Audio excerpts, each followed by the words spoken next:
It seems to happen that every single year I get more and more students who can't write a proper paragraph. So in this video, I'm going to show you the 7 lessons that I use to teach students to write a paragraph. And you don't have to use all of these. You can use 5 of them the first week of school if you're trying to catch them up. You can use them back in small group just here or there for certain students. There's a lot of different ways that you can use these. Make sure you stay until the end because I'm going to give you 2 of these activities for free that you could take them straight into your classroom and help your students, either whole group or small group, as an intervention with paragraph writing.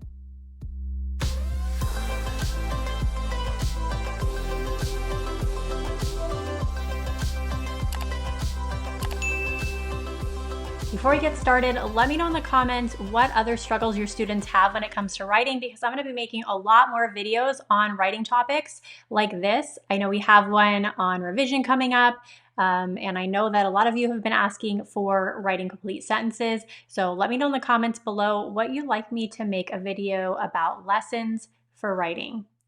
Okay, for this, I am going to be going into my intervention library because primarily I use this paragraph writing activity with 3rd through 8th graders as an intervention because it's something that they should already know how to do. And so to me, anything that's not on grade level that I'm reteaching or that I'm having to pull maybe just a handful of students in small group is going to be an intervention. Okay, so we're heading into the intervention library to grab this lesson. Likely I'll do this whole group at the beginning of the year if my students really struggle with it as a whole group. And if you haven't seen my video on intervention and also my video on pre-assessing at the beginning of the year, please check that out. I'll link to it as well because that talks a lot more about how to find out where students have these gaps. So we're going to talk about paragraph structure. So I'm going to grab my paragraph lesson right here, and then we'll be good to go. Okay, so like I said, we have 7 lessons.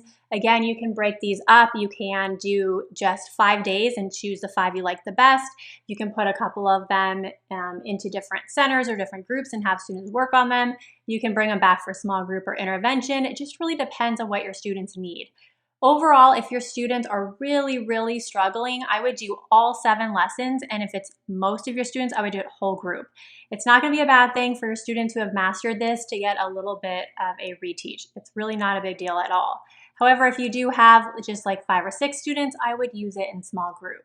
So our first activity is parts of a paragraph. This is where we're using the anchor chart to reteach or review each part of the paragraph, and students are going to take notes. So this is essentially, a whole group or a small group lesson where they're just taking notes, labeling, you're reintroducing the parts of a paragraph. You're really going back to basics.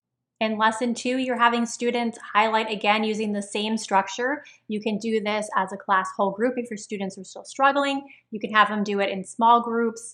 You can have them practice it. If you pull them back to a small group with you, you can have them do it individually while you watch and give them feedback, but you're really just still labeling the pieces of a paragraph. Lesson 3 is building a paragraph, and the way we do this is very hands-on. We are not only reviewing the parts of a paragraph, but we're cutting and rearranging and making it tactile. So I really love this one to help them put everything in order, and it makes their brain work a little bit differently, whereas everything's already in the correct order and they just have to do the highlighting in the first 2 lessons. The next activity is called Cross It Off. This doesn't necessarily need to be done if you're just looking at building an organization as far as like the paragraph organization goes. You can cut this one, but I find this one to be one of my favorites because students are going through and they're removing things that don't belong in that paragraph. So another issue that my students have is putting things into a paragraph that don't belong or organizing them into the wrong paragraphs. So I find that this lesson really sets them up for success when we're talking about the revision process and we're talking about removing and changing the order or organization or paragraph of different facts. So I do like to keep this one in, but if you have very limited time and you're really just focused on that organizational structure, you can skip this one. Okay, I absolutely love the next activity because these are paragraph frames, and this makes it so easy for students to really get started writing, especially if they're very hesitant to write or they're confused about what to write about, or they're confused about the order. I use this also a lot with my English language learners. We use a lot of sentence frames and paragraph frames. And so this is just a great overall activity. In this activity, what they're going to do is they're going to practice adding details to a paragraph frame in order to create their organized paragraph. And then in step 6, students are scaffolded again. They're given the first sentence or giving the last sentence, and what they're asked to do is to fill in the detailed sentences. And that way they don't have to come up with the topic and closing sentence, which is a little bit tricky, but they're seeing what that looks like and they're adding in their details. And so I like this one because it's helping students flow into the next couple of lessons where they're really practicing doing all 3 pieces together. Okay, lesson 7 isn't necessarily just one lesson. You can have it be 1, 2, 3, 4, however many you need for your students to really get it.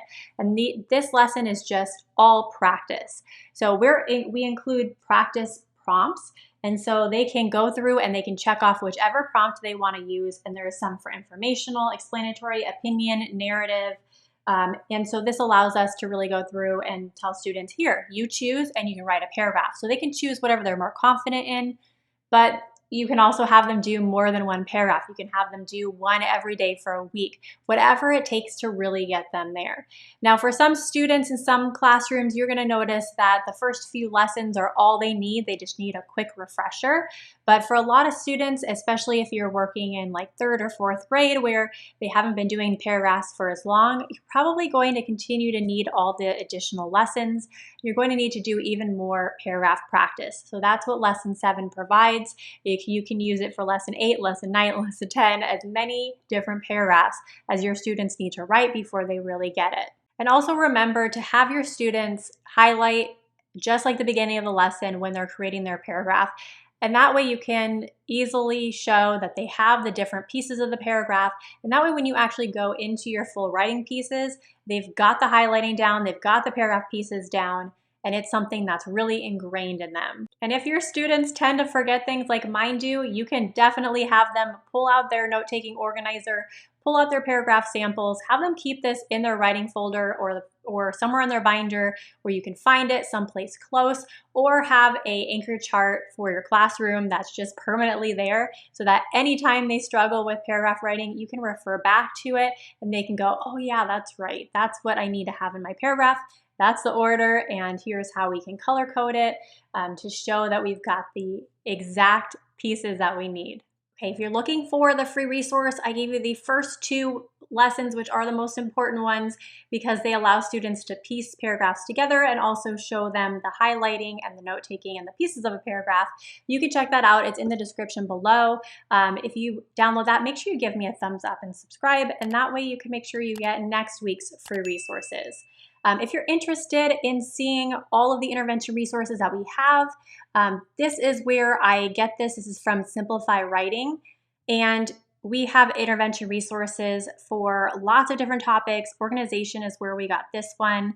Complete sentences are in here. I'm definitely going to do a video on that as well because I've had a lot of people ask. We've also got interventions for focus, things like stamina, introductions, conclusions. Writing stamina is a huge struggle, just like paragraph writing. It's one of the most common ones that I see. We also have some for elaboration. We have language and vocabulary. We have conventions, and we're adding more throughout the year depending on what you all are asking for. So if you're interested in this at all, just head over to simplifywriting.com and you can get all the details on how to get access to this resource. And as always, if you have any questions at all, please leave them in the comments below. We get on every day, check questions, I'll reply. If I have any resources for you that are free, I'll reply those as well. And then if you have anything you want me to make a video on in particular, let me know. That is how I decide what I'm gonna make for my videos. So thank you so much for watching. Hopefully I'll see you next Sunday in our next free video and free resource.